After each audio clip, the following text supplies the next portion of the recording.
Guys, good evening, guys. Is it audible to all of you, please? Good evening, guys. Yes, is it audible to all of you, please?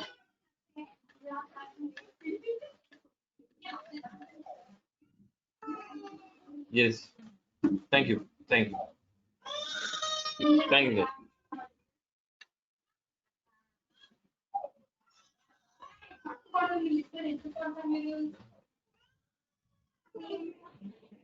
Fine, guys, please.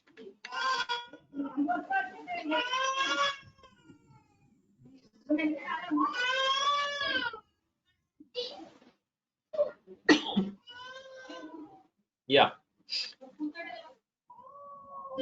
1 second, please. 1 second, guys. Please let it go open my PPT.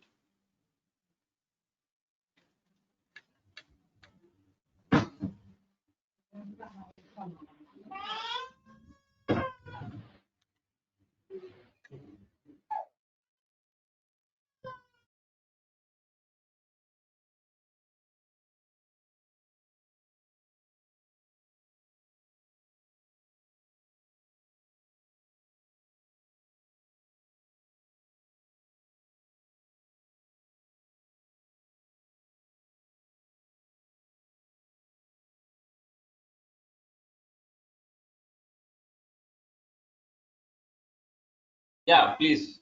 Yeah. Yeah. So let us start. Today our session is what is the difference between physical servers and virtual servers and cloud servers. Today we're going to be discussing about what is the difference between physical to virtual, virtual to cloud. What are the difference? Okay. Then so we're going to be create an AWS EC2 instance. Nothing but a server, guys. Is nothing but a server. That is exactly today's our agenda, guys, please. Yes, please.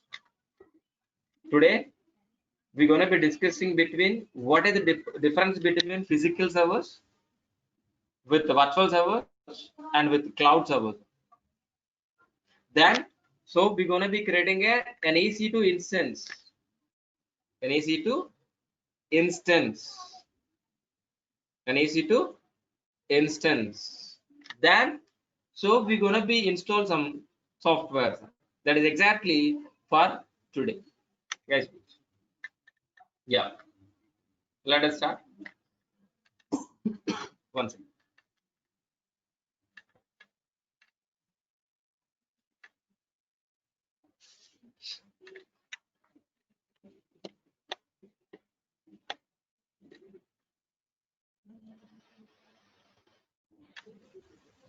So what is this server?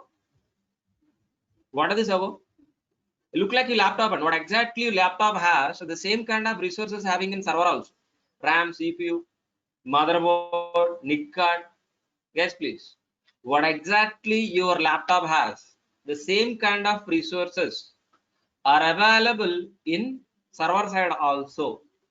But your laptop is for home purpose, but your server for deploying our applications only. Because of our server should be run 365 days, 24 hours. 24/7, our server should be up and run. But these servers, these are all the servers, we're gonna be keeping in a data center. From there itself, we can able to access. Guys, please. They use computing power keeping in a rack wise. Use computing power keeping in a rack wise is we calling as a data center. From there itself, we're gonna be getting a servers and we're gonna be deploying our applications. Guys, please. Guys, please. What are the purpose of what are the purpose of servers? Servers for deploying our applications only. What are the purpose? I'll repeat one more time. What are the purpose? Servers for deploying our applications only, guys, please. Very good. And one more thing, today we're going to be discussing about how exactly internet works. How exactly we can able to communicating into the server by helping of a website is nothing but we calling as a client server communication. So for example, Hotstar or a Facebook or a Book My Show, anything, any go for anything, guys, please. Go for anything. Book My Show, any login, guys, please. Any login. We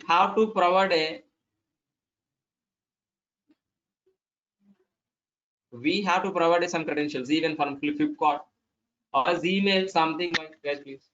We have to log in with credentials. When you gonna be click on, please. When you gonna be click on in a laptop login button, and automatically the request goes to the server side via internet. The server will be prepare the response. The server will prepare the response and send back to your browser. So either maybe success message or a failure message. So is nothing but a client server communication. What I'm trying to tell you, please. So while we logging, while registration, while search page, while payment gateway, any page of your website, we have to communicating into server side. So from your laptop, from your browser, please.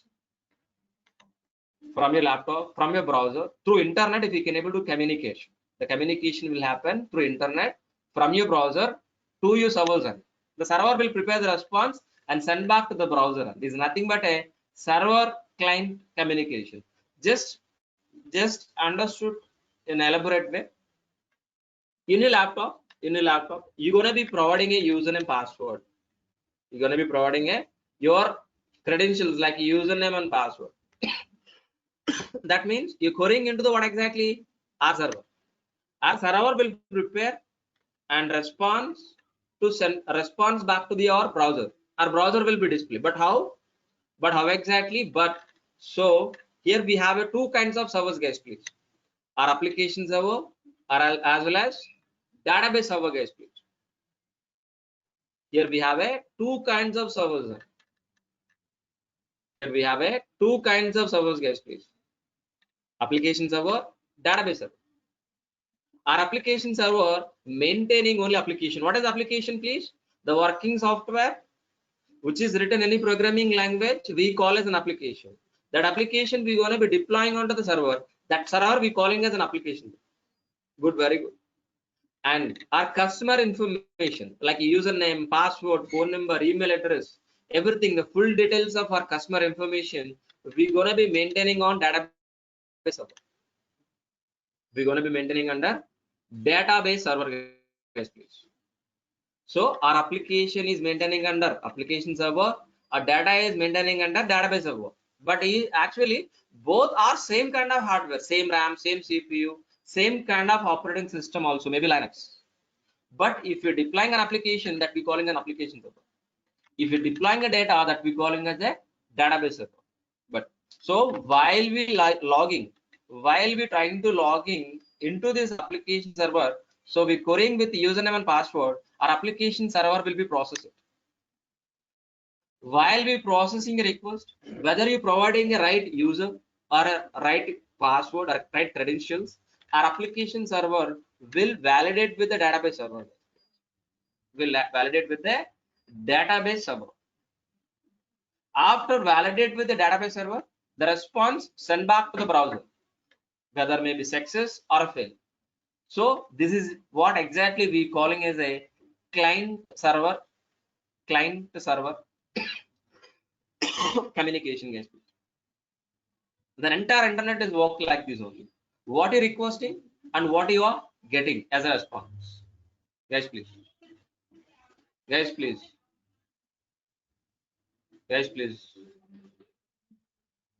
An entire internet, any website or any click you or internet as a login page, registration page, or a search page, or payment gate, anything. You track your add to cart, or maybe track your orders, maybe booking IRCTC, uh, uh, booking your tickets, whatever maybe, anything else, please. So this is a way our internet is working on servers, Yes, please. Here we have two kinds of servers. One is application server. The second thing is database server. Yes, please. But both are same kind of hardware, same kind of voice. Yes, please. So to deploy application, we require a servers or not, please? Yes, please. To deploying a application, we require a Sahu, please check your end. So everybody is getting my voice. Am I audible to all of you? Can you confirm, please? Yeah. Sahu, check your end. Sahu, check your end. Fine. Fine. Yeah. Yeah. Fall back. Is it okay, Raju?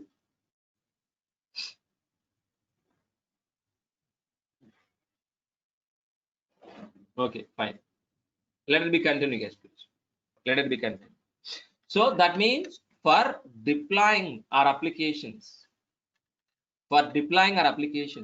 we require a servers.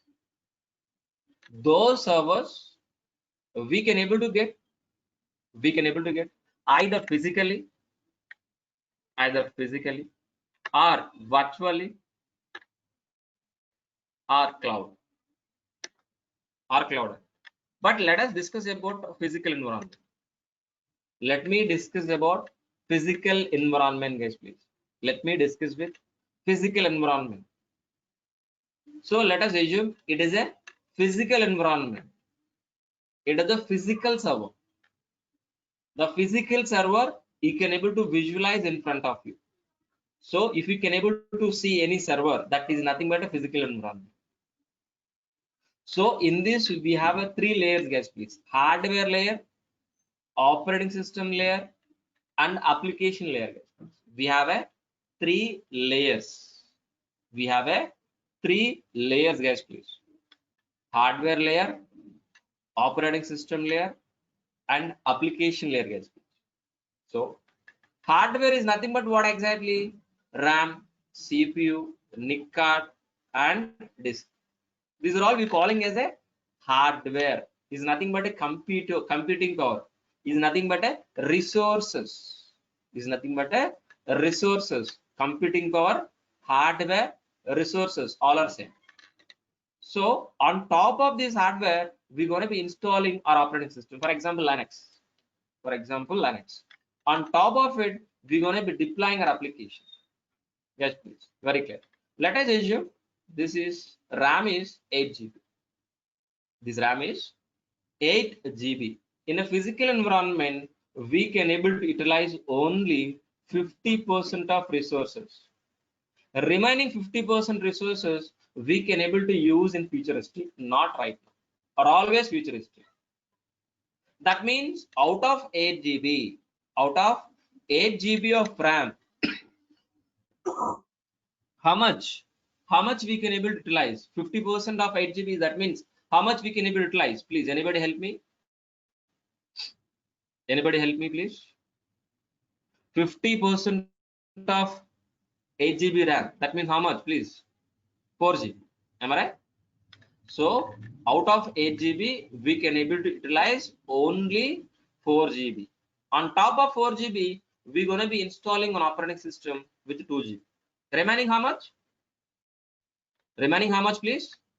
2 GB only, guys, please. So finally, we're gonna be deploying our application. Yes, please, on 2 GB. Yes, please. Why 50%? Why 50%? Why can't we use 100%, please? For example, if you want to buy a laptop, for practicing any programming language, it required exactly 4 GB. Are you going to be buying really 4 GB or more than that, please? Anybody help me? Can you text me in the chat box, please? You're going to be practicing software. For that, it is going to be consuming 4 GB. Really, is going to be buying a 4 GB of laptop or double the RAM, please? Anybody help me? Anybody text me in the chat box, please?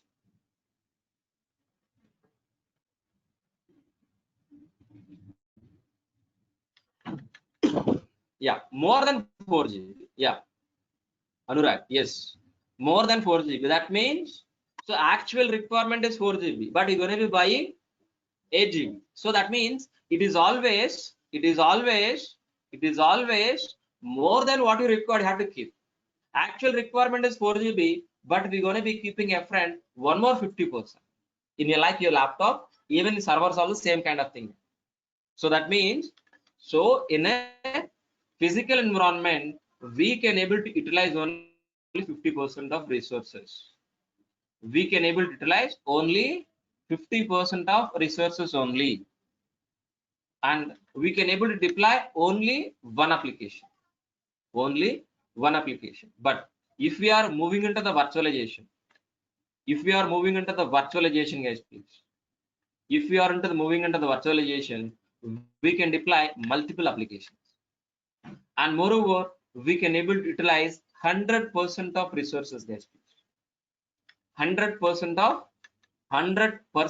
of resources in virtualization. Yes, please. So how exactly? This is exactly here also physical layer. In this physical layer, here also same 8 GB RAM. In this 8 GB RAM, we can able to utilize maximum 100%. That means, so we're gonna be creating a 2 virtual machines, 2 VMs, VM1, VM2. This VM is logically exist, physically not available, guys. This virtual machine exists logically, not physically, but this virtual machine is depending on physical resources. This virtual machine is depending on this physical resources. That means this virtual machine and this virtual machine is going to be consuming an existing RAM only. That means, so here is 4 GB, here is 4 GB, here is 4 GB. That's it. So here 4 GB, here 4 GB. So 2 GB occupied with operating system, 2 GB occupied with operating system. 2 GB deploying for application, 2 GB for deploying for application. That's it. But so we are using 100% of resources. 100% of resources, guys. Yes. But one question I want to ask you, can we able to get more than 8 GB in virtualization? We have 8 GB RAM. I want 12 GB. Can you able to get it, please? We have 8 GB RAM. Can we able to get it 12 GB RAM? No, it is not possible. Can we able to deploy third application here? No, it is not possible. So because of these two VMs are occupied 100% on top of this 8 GB. But right now I want to deploy third application. But how? It's not possible virtually. It is not possible, guys, please. Because of we can able to utilize only 100% of resources, but in virtualization we can't able to get more than what we have. We can't able to get more than what we have resources. I'll repeat one more time. We have an 8 GB, 100% we can utilize, but more than that we can't able to get it. That means we can't able to apply third application here. That is the reason. So we are moving into the cloud. Let's discuss about cloud. In the cloud, there is no limitation, guys, please. In the cloud, there is no limitation for limitation or a limit for cloud or infrastructure, please. I'll repeat. In the cloud, there is no limit for getting infrastructure to deploy application. I hope you understood very clearly. We can able to increase our infrastructure, we can able to decrease our infrastructure at any point of time. That is exactly cloud, but not possible in physically, but not possible in virtually. That is the reason we are moving into the cloud. I hope you understood very clearly.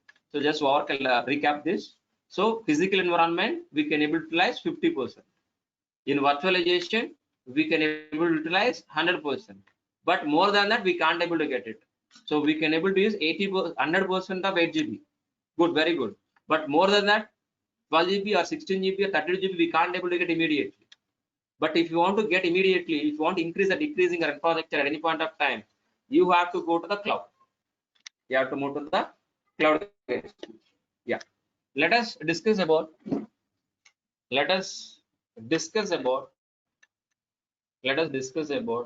one real-time example. Why we are moving into the cloud.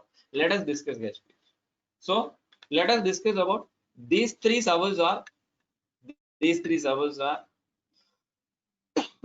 Let us assume. These three servers are physical servers. First of all, server 1, server 2, server 3. These three servers are physical servers. We deployed a Flipkart application.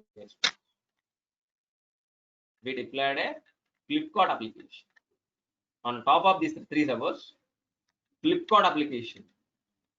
Let us assume these three are physical servers. We deployed a Flipkart application. Let us assume each server can handle only 5 logins. That means 5 users only.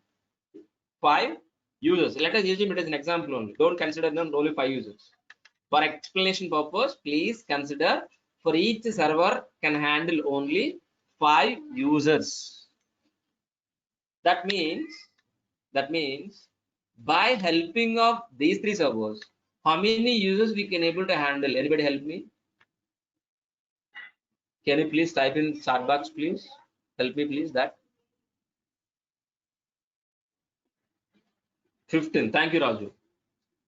Thank you, Amul. Anurag, thank you. 15, exactly 15. So, and one more thing component is load balancer. The load balancer. So, in front of these three servers, server 1, server 2, server 3. But so we don't know the server IP, sir. We don't know the server IPs. We know only website. We know this website ID. Then, so we are hitting into load balancer. We are hitting into load balancer, guys. Please, this 15 users hitting into load balancer. What exactly roles and responsibilities of load balancer? The load balancer is equally distributing an entire customer load on top of these three servers, guys. How exactly? For example, the first request routing into the first server, second request routing into the second server, guys. Third request routing into the third server, and again fourth request again comes under first server, fifth, sixth, seventh, eighth, ninth, 10th, 11th, 12th, 13th, 14th, 15th. So this is the way our load balancer is equally distributing an entire customer load on top of these three servers, guys. Please. I hope you understood very clearly.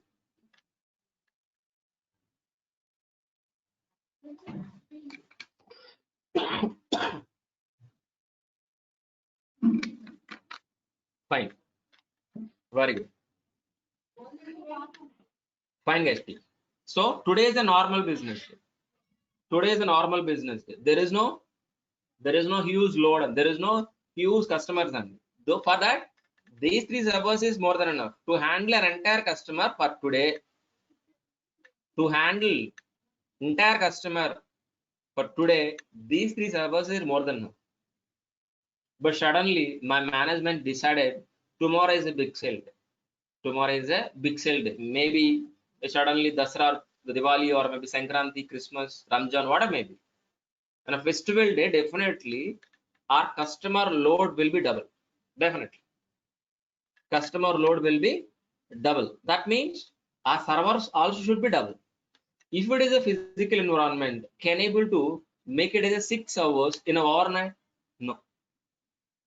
Not possible. Double the load in the sense of what? 15 into 2. That means 30 users. And for 30 users, how many servers we required here? 6 servers and double the servers. Double the load is nothing but double the servers. That means if it is a physical environment, is it possible to increase and automatically immediately? No, it is not possible. Because of for buying a server, it will take couple of days. But how to install, how to configure, very difficult is in the overnight. It is not possible, guys. No, within a second, within a minute, within a 5 minutes, we can't able to add one more server here. That is very difficult if it is a physical environment. But if you are in the cloud, if you are moving into the cloud, if you are moving into the cloud, because of in the cloud there is no limit. In the cloud there is no limit for infrastructure. At any point of time, we can able to increase, we can able to decrease, we can able to decrease our infrastructure based on the customer. That means what I am trying to tell you, please. What I am trying to tell you, please. So as of now, 3 servers we have. As of now, 3 servers we have. We can able to handle 15 users. If immediately increase the customer load, if immediately increase the customer load, that means 30 users. How many servers are automatically created in the cloud?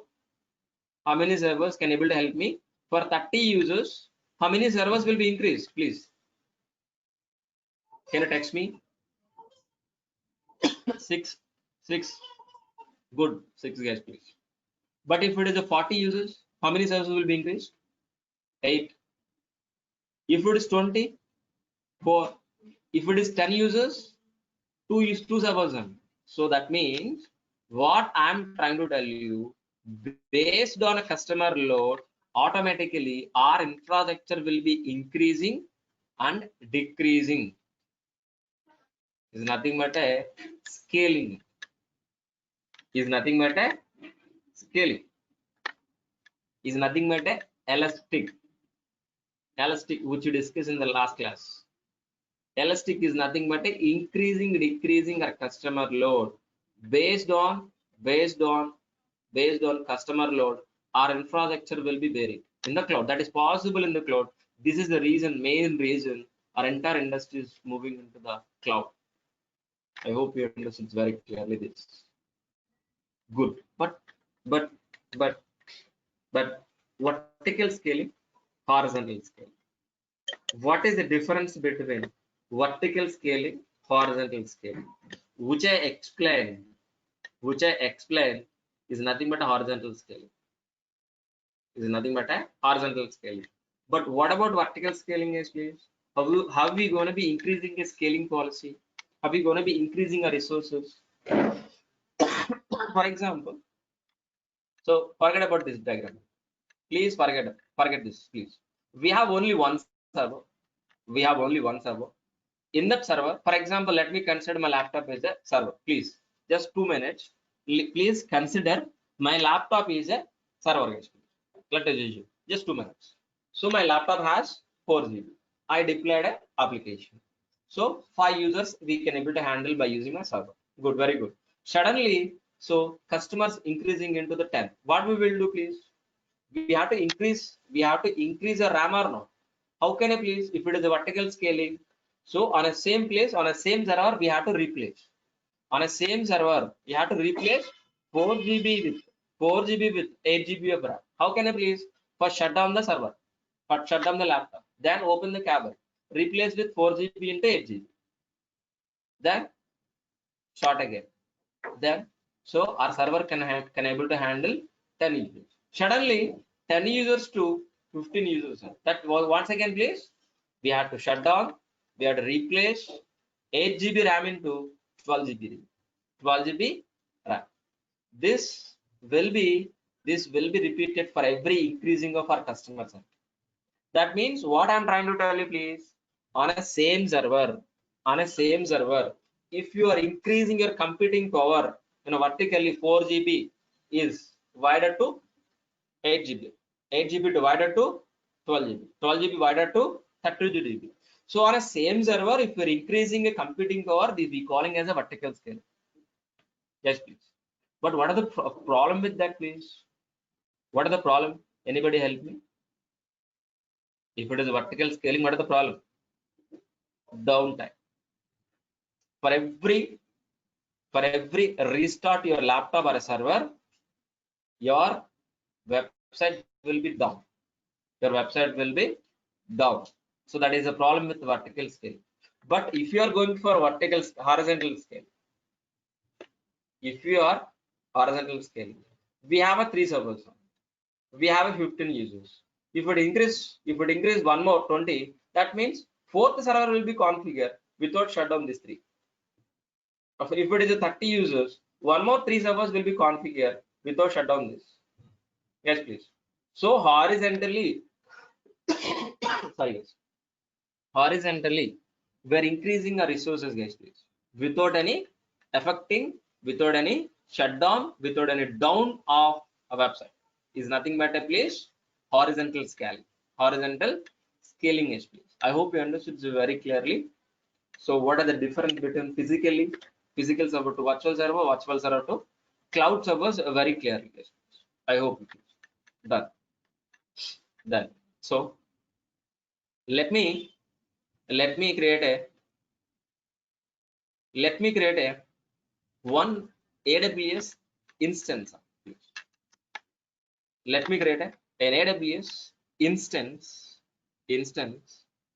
AWS instance in cloud for today.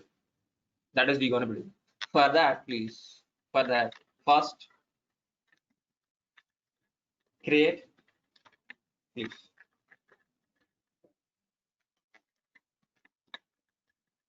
Create AWS account, then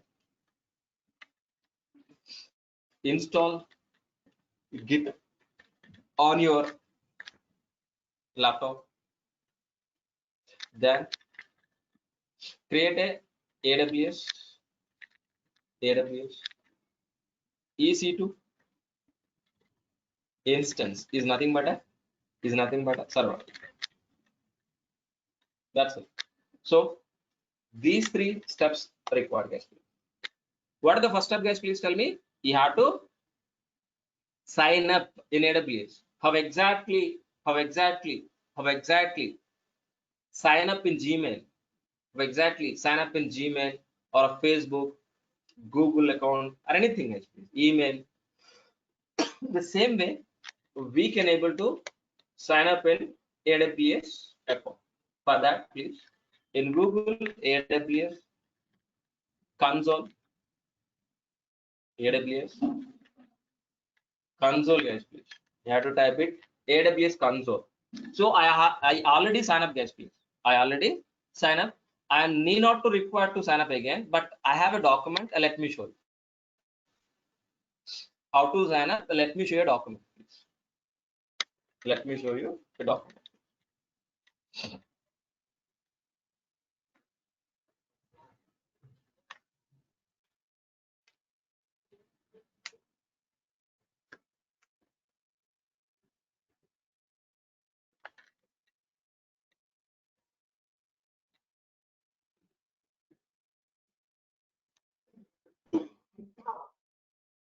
Sorry,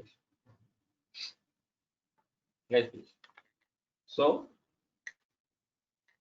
the first step is in the Google, you have to type AWS console. Then you can able to click on this link. You can able to click on this link. Then create a new account. Click on create a new account. Then fill your details, guys, please. Email address, password, confirm password, account. This you have to provide your credentials, guys, please.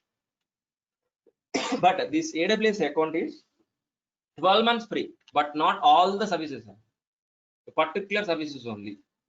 Which are all free, which are all not free, I will tell you, don't worry, please. So I want to sign up this. Please make it ready, this account, by tomorrow, please. Okay. Then after providing these details, the next page would be full details, guys, please.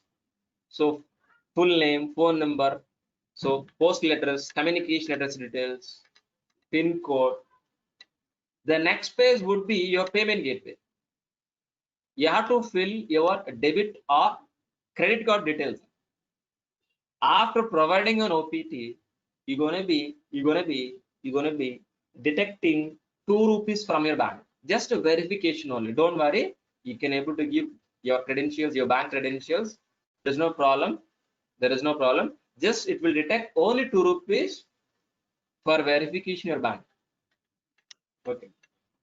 You can use any Axis Bank, ICICI, HDFC, any bank.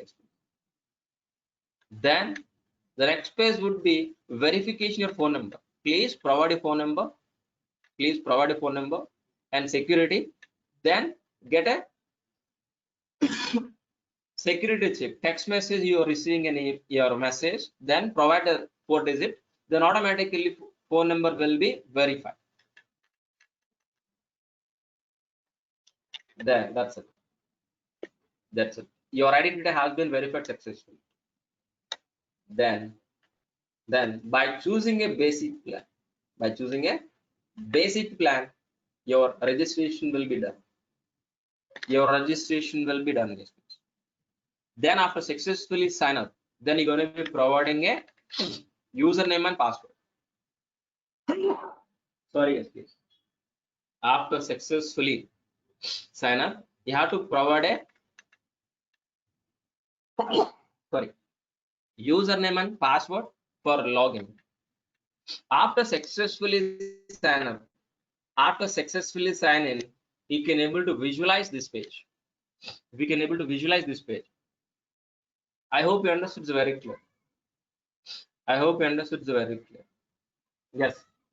Then what about next step, please? You have to install Git. How can you able to install Git? Git for Windows. Please type it in Google. Git for Windows. Git for Windows, guys, please. Git for Windows, guys, please. Git for Windows. So click on 64-bit. Then one .exe file will be downloaded, please. .exe file will be downloaded. .exe file will be downloaded. After successfully downloading this .exe file, and double click run, next, finish, and automatically Git bash will be successfully installed in your laptop. After successfully installing Git bash in your laptop, right click anywhere in your laptop, right click anywhere in your laptop, this option will appear. Right click on the desktop, Git bash, this option will be appearing. It is exactly Git bash. It is exactly Git bash. Fine. Our second step also completed, guys. So we successfully created a AWS account and we successfully log in and we successfully install Git bash on your laptop also. Then what are thoughts of, please? Let me create an instance. Let me create an instance, guys. Instance is nothing but a server. Instance is nothing but a server, guys, please. Let me create an instance for today. How can I please? How can I please? Go for AWS console.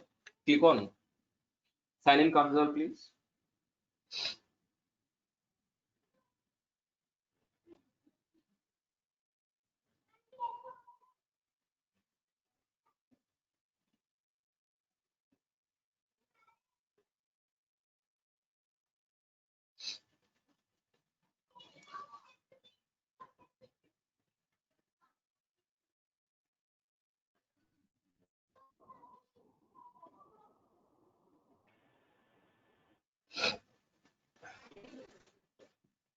Yes, please. So we successfully landing after successfully sign up. After successfully sign in, you can able to landing this page. You can able to see this page, guys. You can able to see this page very clearly. After successfully sign up, after successfully sign in, you can able to visualize this service page. Just click on service, click on service. Then we have an option called EC2. EC2 is nothing but a elastic cloud compute. In a very well, yesterday we discussed this. What is EC2? Elastic Cloud Compute. By using EC2, we can able to get a servers. Servers again. Just click on EC2. Just click on EC2.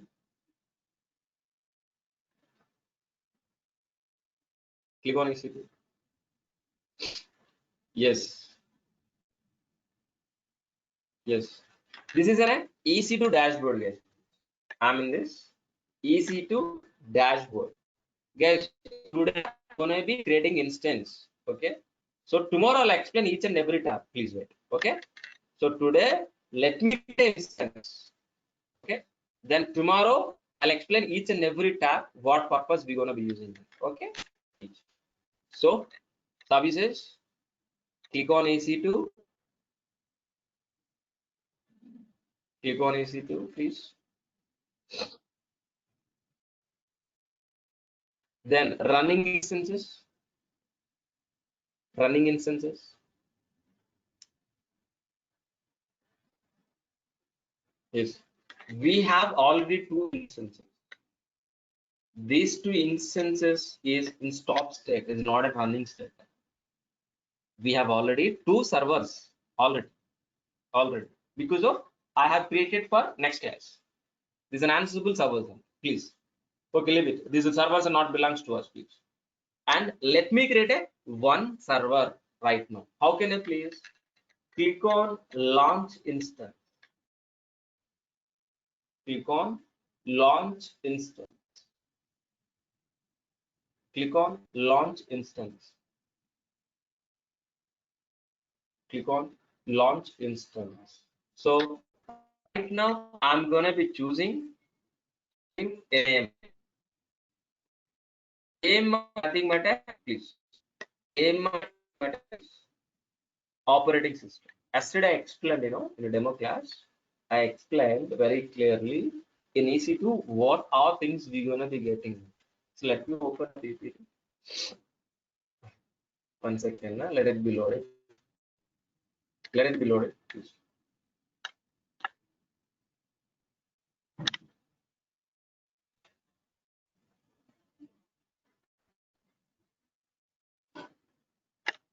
Yeah. So what is this? Elastic Cloud Compute. Elastic Cloud Compute is nothing but a NAC. NAC. By using EC2, we can able to get these resources on CPU, operating system, hard disk, NIC card, firewall, network. These are all things we can able to get for creating an EC2 server.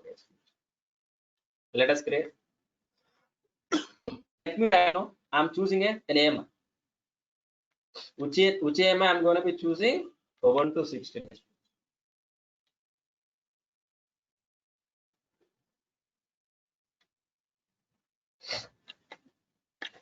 I'm going to be choosing an Ubuntu Linux server. Ubuntu Linux server, guys. It is nothing but we calling as an AMA, but here we calling as an operating system. Operating system. Select this. Then I'm going to be choosing RAM and CPU. RAM and CPU. So I'm going to be choosing instance type. The instance type name is T2 micro. The instance type is T2 micro. The T2 micro only free trial. Only free trial. Remaining any instance type is chargeable for you. But this T2 micro has 1 core CPU, 1 GB RAM. 1 core CPU, 1 GB RAM. But this 1 core CPU, 1 GB RAM available in where exactly? In where exactly? In Ohio, not in my laptop, which I choose an operating system, which I choose a RAM, which I choose a CPU is an existing Ohio one of data center. In Ohio, we have 3 data centers. So we have a Mumbai region, Singapore, Ohio, Virginia, US. Guys, please. These are all the region names. In Ohio, Ohio is a region. In this region, we have a 3 data centers: data center A, data center B, data center C. But these 3 data centers are existing physically in Ohio, not in a laptop, please. For example, Hyderabad is a region. In Hyderabad, Maitrivanam building is one of the data center. Cyber Tower, one of the data center. Our office, Oracle office in high-tech city, that is also data center. But these 3 buildings are intercommunicated each other with a huge fiber optic cables. Is nothing but a AZ, availability zone. Don't worry, I'll explain tomorrow. Please wait. Let me choose 2A. Let me choose 2A. So I choose an operating system. Yes, please. I choose an operating system. I choose an RAM. I choose a CPU. Please. And then these are all resources from where exactly we getting from Ohio, one of the data center. One of the data center is nothing but a agent. But how many instances you want with this configuration? How many servers do you want? N number of servers we can able to create, but don't create. It will charge for you. It will charge for you. Only one server or 2 servers or 3 servers. But my use case is right now 1 server is more than one. Guys, please. Very good. Very good. Then add storage. So we have CPU, RAM, operating system. The next step is hard disk. Hard disk, guys, please. So storage. EBS volume is nothing but a hard disk. Is nothing but a root volume. Is nothing but a hard disk. Add. So we have to name the server. We have to name the server. I'm going to be naming my web server, please. That's it. My web server. That's it. I want to make this as a web server, guys, please. That's it. Configure.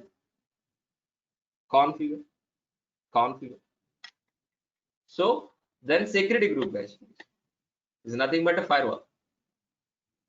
Is nothing but a firewall. Who can access? Who cannot access? We go providing a rule and regulations. That's it. What are the rule here, please? SSH, secure shell. With help of SSH, we can able to log in from one Linux machine to another Linux machine. Either maybe your physical server or virtual server or a cloud server. That doesn't matter. By using SSH, by using port number 22, we can able to access or we can able to logging into any Linux machine. But from a laptop, I should logging into this cloud server. That is the reason we're using SSH. Just please. By helping of this SSH, I can able to getting into the server from a laptop to this cloud server. That is the reason we have to enable this SSH. Then let me add one more rule for HTTP. Because of I want to make the server as a web server, the default port number for app server is 80. That is the reason. Anywhere. So from anywhere in the world, I can able to access the servers. Review, launch, guys, please. Review, launch. Very good. So guys, one thing remember here, please. How are you going to be logging your laptop? By providing username password. Am I right? How are you going to be logging any operating system, either Linux or Windows, anything, guys, please? By providing a username and password or not? Yes, obviously. Even your laptop also you can able to log in by using username password. But AWS cloud not only giving username password, it's going to be giving a key pair. By using key pair, we have to download this key pair. We have to download this key pair in my keyzen, in my PEM file. This key pair I have to download in my PEM file. The PEM file name is anything, like for example, Manasa, Raju, Siddharth, any name, guys, please. My maybe 6 PM key, something. You can write. You can write anything, any key name, guys, please. So with this, in this file, this key pair will be downloaded after clicking on this button. If you click on this, this button, automatically one PEM file will be downloaded with a keypad. So guys, please, very important this. With the help of this PEM file only, we can able to getting into the server. If you lose this PEM file, that means you're going to be losing a server. That means if PEM file should be secure. With help of this PEM file only, we can able to log. Just click on launch instance. So what I'm trying to tell you, please tell me. With an AMI call, Ubuntu 16 system, with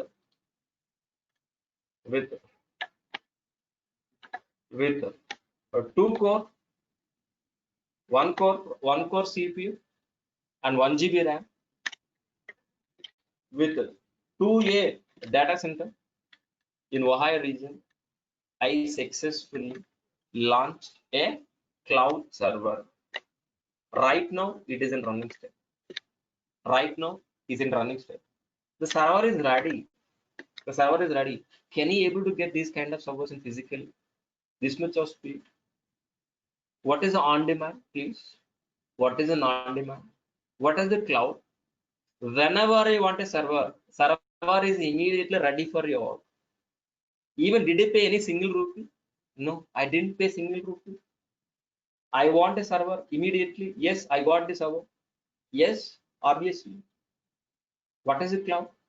If you can able to access remote placed resources like T2 Micro, if we can able to access over internet from your laptop, is nothing but a cloud or not, please? Obviously. But how can able to getting into the server from your laptop? What are broad network access, please? Which are all creating a servers. Those servers we have to access over internet from anywhere in the world. That is nothing but my server is in the cloud, guys. My server is in where exactly? In Ohio, one of the data center. Our cloud server is in Ohio, one of the data center. But I am in the laptop in maybe in my place, in maybe in Hyderabad, whatever maybe remote place. But servers in where exactly? In US. But where am I? I'm in this in AP, in Andhra Pradesh, whatever maybe in India, please. My servers in US, but I'm in India or maybe in Hyderabad, whatever maybe. But from my laptop, I want to log in. I want to getting into the server. How can I please? Simple, very simple. Select the server. By select the server, just click on connect. Click on SSH client and copy this link. Actually, copy this link. And where exactly your PEM file? Where exactly you downloaded PEM file, please? You download a PEM file or not, please? Yes. Show folder, please. Where exactly PEM file? Just right click, hit that, and paste it. That's it. We can able to getting into the server. Yes, I'm in this cloud server or not? Yes, I'm in this cloud server. Yes, I'm in this cloud server. Sudo -i and apt-get update. Let us execute the command the non-cloud server. So these commands are executing in not in my laptop, and these commands are executing in my Ohio, one of the data center cloud servers. Let me install the software, please. Apt-get install Apache. That's it. Just to continue, guys. Don't worry, I'll explain tomorrow also. Please bear with me. Don't headache, please. Yeah, you can able to putty also. Kasi Kumar, yeah, you can able to putty also, but my preference is Git bash. Yeah, so I successfully installed web server also. But let me try to access our web server. Select my server. If it is scroll down, you can able to find public IP. Copy public IP, pasting into browser. That's it. Guys, please.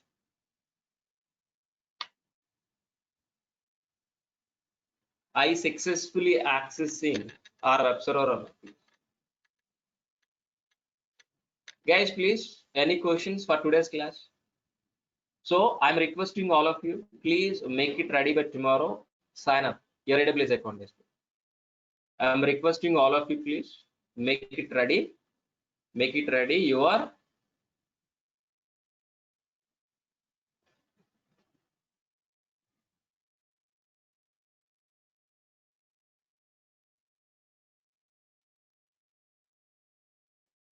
admin team don't know this.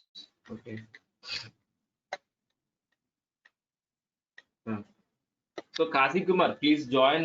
Tomorrow or maybe please continue up to this week. Kasi Kumar, I'm requesting you this week. Please continue up to Saturday or order maybe in the same evening classes. Okay. Then I'll inform you. So morning we have a 6 p.m. 6 a.m. classes also we have. Maybe in this Sunday we're going to be start. The Sunday, the coming Sunday or maybe next Sunday we'll start. Okay. But the class timings are 6 a.m. morning 6 a.m. Kasi Kumar. Morning is Kasi Kumar. Yeah.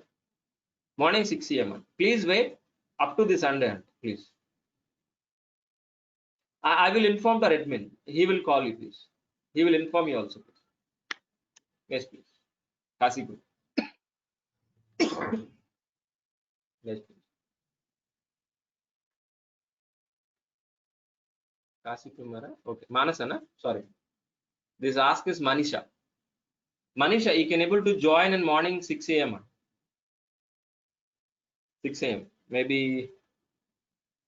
Yeah. Please call to admin or admin. Krishna. Manisha. Manish. Right.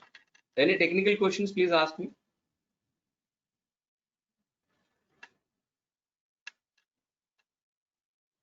Manasa, please call to our admin guys, please. Manisha, Manasa, okay? Yeah.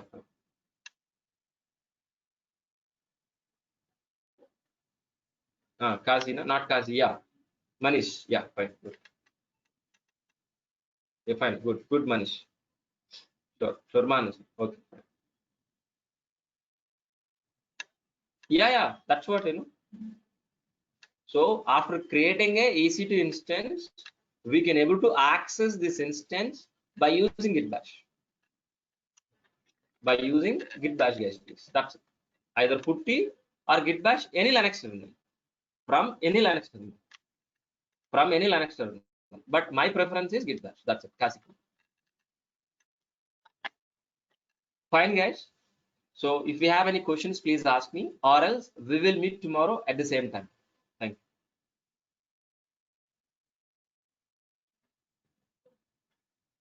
you. Yes, please.